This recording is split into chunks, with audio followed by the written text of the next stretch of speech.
abagi personal contact ang simbahan Katoliko, dili individual ha. Ang simbahan Katoliko sa mga apostol ang tubag yes. 100% nga naman kay ang mga apostol, ang mga apostoles, mga Katoliko to. Mga Katoliko to. Sa may imong prueba, Sir RJ, nga mga Katoliko to. Ato na lang ning tawag ini ko anon be. Sa bato nga ko ang sa kalibro dere. Dara. Atong basahon. Atong basahon. Atong basahon na. Kini nga to ang tawag ining gamiton nga evidence. Dili ni kana bitong di pa nag-iyahan sa simbahan Katoliko. Usa kini ka secular book. Pwede ko kung mogamit og tawagan ng mga libro sa mga historian nga mga Katoliko, pero ato gusto kong muli kay ana nga naman kay di o gusto ba nga inunta ba nga kanarma inyo gagamit niyo ang istorya sa Katoliko. Dili ko mogamit sa The New Book of Knowledge, Volume 16, page 287. Yeah. Basahon na to. Kasi siyempre, ang atong gipreba, ang subject, ang information, kanang mga events nga nasulat sa Biblia. Kaya tama bitaw to nga, wala bitaw gipadayag explicitly at that time. Nga naman kay for the first 1,600 years, dili problema sa mga Kristiyano kaniadto ang ngalan sa simbahan, dili problema para sa ilaha. Nga naman kay usa lang magkabuok Christian Church at the time. Isa lang magkabuok Christian Church at the time.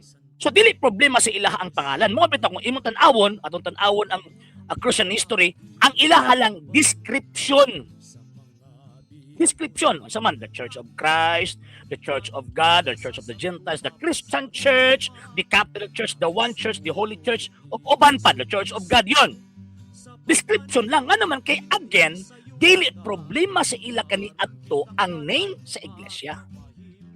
Ang ilaha ng ginatanaw kaniadto ang succession, kung ang obispo ba nga nagtudlo nimo konektado ba dito sa gitawag og mga apostol.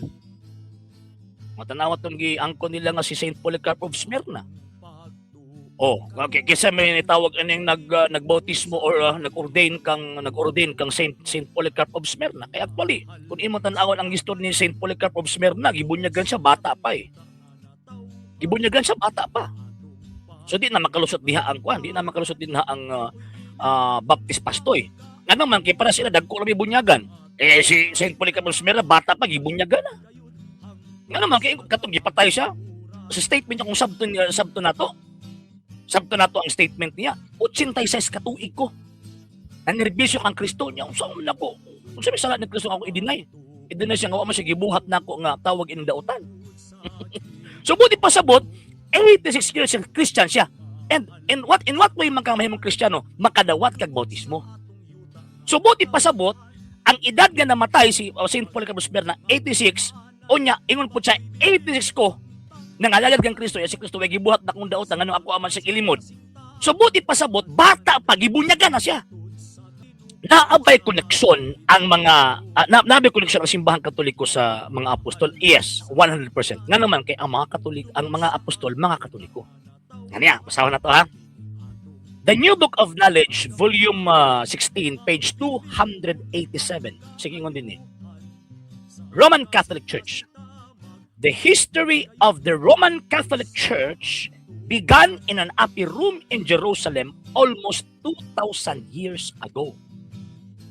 Sa kuno, ang kasaysayan sa Iglesia Katolika Romana naggikan sa taas nga lawak or kwarto sa Jerusalem nga almost mikabat nag 2,000 anyos katuig. About 120 persons were gathered there. So naaday 120 ka mga tao ang nagkatapok dito asa dapit dito sa taas sa lawak sa Jerusalem. Naabras Biblia nga naay nagtapok sa taas nga lawak sa Jerusalem. Naas Biblia na. Ato ang basahon. Para at ato ang tawag anang iprueba bagong pagka. Kanang atong giingon nga ang simbahang Katoliko naay koneksyon sa mga apostol. Personally gyud ha. Kasi na Katoliko man. Naagyod niya. Buhat kapitulo 1, buhat sa mga apostol, kapitulo 1, bersikulo 11. Wala ko masayo. 12. Hangtod sa gitawag og 17. Unya ang mga apostoles na malik sa Jerusalem gikan sa bungtod sa mga ulibo. O kini mga sulpot niya dinhi paminaw mo, kini mga tagak paminaw mo. Unya ang mga apostoles na malik sa Jerusalem gikan sa bungtod sa mga ulibo. Asa sa namalik sa Jerusalem gikan sila sa bungtod sa mga ulibo. Nga may gilayon nga 1 kilometro gikan sa syudad. Misulod sila sa Jerusalem og misaka sa lawak sa itaas. So upper room. So kining gingon sa history, biganin na upper room in Jerusalem almost 2,000 years ago na lahatid sa Biblia na. Nga kini sila misaka sa taas kalawak nga ilang giabutan kisama ni mga tawhana. Nga naa sa taas kalawak sila si Pedro, si Juan, si Santiago, si Andres, si Felipe, si Tomas, si Bartolome, si Mateo, si Santiago, mga anak ni Alfeo, si Simon nga patriota ug si Judas nga anak ni Santiago. Nagtigom aron magampo kanunay uban sa mga babae ug ni Maria nga inahan ni Jesus ug sa mga igsuon ni igsong lalaki ni Jesus. So buti pasabot kining giingon nga naa sa taas nga lawak nga nagapunting sa mga apostol ug sa mahal nga birhen sumala pa sa history kanang mao mga tawhana mga Romano Katoliko na. Gets? Ato ang tawag ining gikuan ni, ato ang sana ba? Gi-coincide nato atong gihaom ang duha ka libro nga naghatag og naghatag og tawag anang information concerning sa history sa mga apostol. So, dinhi ang mga apostol ni saka sa taas sa lawak dito sa Jerusalem. O nya pagka mapag-abot po dinhi, usa ka adlaw ni ana samtang nagtigom ang mga 120 ka magtotoo mitindog si Pedro ug miingon. So, naay 120 ka mga magtotoo na arito uban ang gitawag og mga apostoles. Unsa man ang ilang pundok o relihiyon nga ilang gipasakupan? Balik ko nato pagbasa. Roman Catholic Church. The history of the Roman Catholic Church began in upper room in Jerusalem almost 2,000 years ago. So kanang giingon sa buhat sa mga apostles kapitulo 1, bersikulo 11 hangtod 15, mga Romano Katoliko kana. About 120 persons were gathered there. So kining giingon din sa Biblia nga na 120 ka mga tao ingon sa kasaysayan mga Romano Katoliko kana. Di ba? Kasi may akong tuuhan. Kining libro sa kasaysayan o Biblia o kamo ka nag-inyong chismis. Kining yung mga tagak sa Ginoo ko ni mga tawhana. Kuya ra ba kaayo tawag ana magpamaumao sa ayaw. Ebidensya ang ato ang iskutan. Mabit akong giingon mo, gamit ako sa ka-ebidensya, dapat na corroboration. Dapat mo na ay tawag in document nga mo corroborate sa ato ang tawag ining gisulti. Sa ato ang giklaim. Tama. Kabasaman ko. Saon man Di man ni ilo. Di man ni pareha sa inyo ang tawag ining mga pastoy ninyo nga mo gamit og ilo. Mo gamit og chismis. Mananapod niyang tawag ining biniltuldo nga pangutan na asa man din na. Kung gibutang pa na sa tawag ining Biblia nga Romano Katoliko, ang kuno na ninyo. 100%. Kaya ko na ninyo ko pa nga. Kung sa kagibutang nga nagnahan. Di ba? Lohika lang ba? Karon man gani nga diha sa balang kasulatan, dili makita ang explicit name.